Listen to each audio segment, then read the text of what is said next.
may be wondering, why should I write anecdotes? Simple. Polished mini-stories grab your reader's attention, make a point, and often generate laughs. Setting, action, conflict, specific details, and compelling characters are keys to memorable anecdotes. Hello and welcome. My name is Lynn Haney, and today I'm going to talk about anecdotes to help you with your writing. It's a mini story. It's a moment in time. They serve many purposes. Maybe you want to tell a story to entertain, and you want to get everybody in the room focused and laughing. Or you're giving a business presentation and you want to persuade the audience. So, it's very important, number one, that you plunge right into the action. You do that by first setting up the scene, the 5 W's, who, what, why, when, and where. And then you go for it. All right, now, I'm going to show you the way Hunter Thompson opened Fear and Loathing in Las Vegas. Now, let me say that Hunter was not a model of probity. He was a lock up your daughters kind of guy, but as you'll see, he was a master at grabbing the reader, keeping the reader. Okay, here we go. We were somewhere around Barstow on the edge of the desert when the drugs began to take hold. I remember saying something like, "I feel a bit lightheaded. Maybe you should drive." And suddenly there was a terrible roar all around us, and the sky was full of what looked like huge bats, all swooping and screeching and diving into the car, which was going about 100 miles an hour with the top down to Las Vegas. When a voice was screaming, "Holy Jesus, what are these goddamn animals?" So you see, you start, you give it quickly, and you have a kicker. Okay, you get a feel for who he is. I am going to explain this in the context of a book that I'm writing called Footloose in Paris.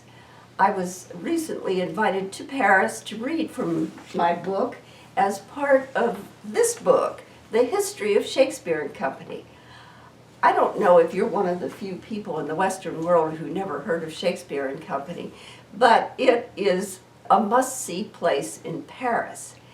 And the name was taken over by George Whitman in the 60s, and he started letting people stay at Shakespeare and Company. The idea was to have aspiring writers, and he took in many artists and actresses to stay there, and in return they had to do a little work around the place.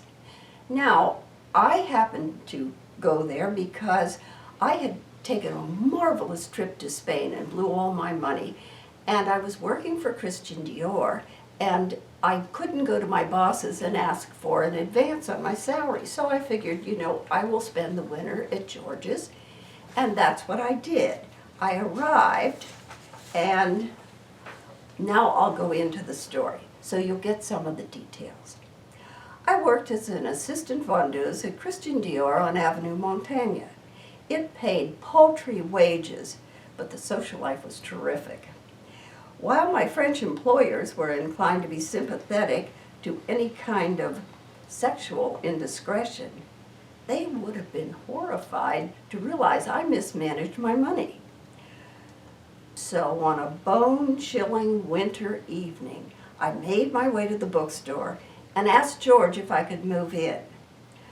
Though I frequented the place, it was the first time George had seen me in my Dior outfit. Just a word about George. He was the definition of eccentric. One time, he went out for cigarettes and didn't come back for a year, and people ran the store, so you get a feel for things were loose. He loved my outfit, the elegant black dress, the shiny white pearls, the polished slingback shoes.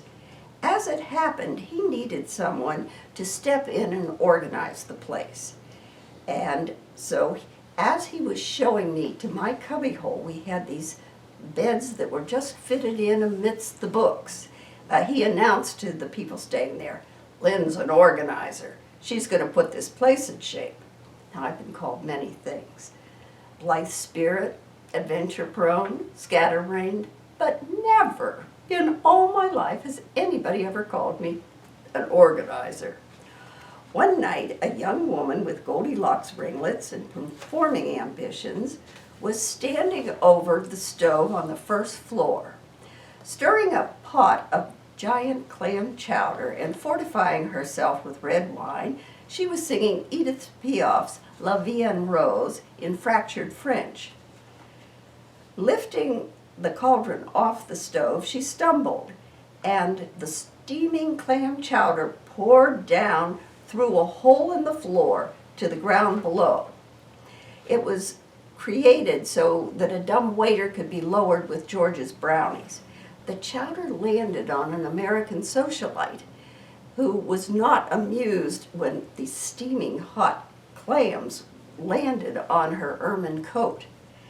Of course, George handled it with aplomb. Producing a soiled dish rag, he swatted the clams off of her and offered her one of his brownies. Okay, so there you have an idea of who I am, an idea of who George is, and what the situation was. Now let's go over these. You want to set the scene, you want to plunge into the action, and also, incidentally, you want to make it simple. Mark Twain said, it's easy to do. You just cut out all the unnecessary words, or he said something like that. Dorothy Parker said it in some ways better when she said, "Brevity is the soul of lingerie." You want to immediately get to the point of something. Okay, you want to explain what the character wants, you want to give an indication of what the character is about, establish conflict, and end with a kicker. Go to it.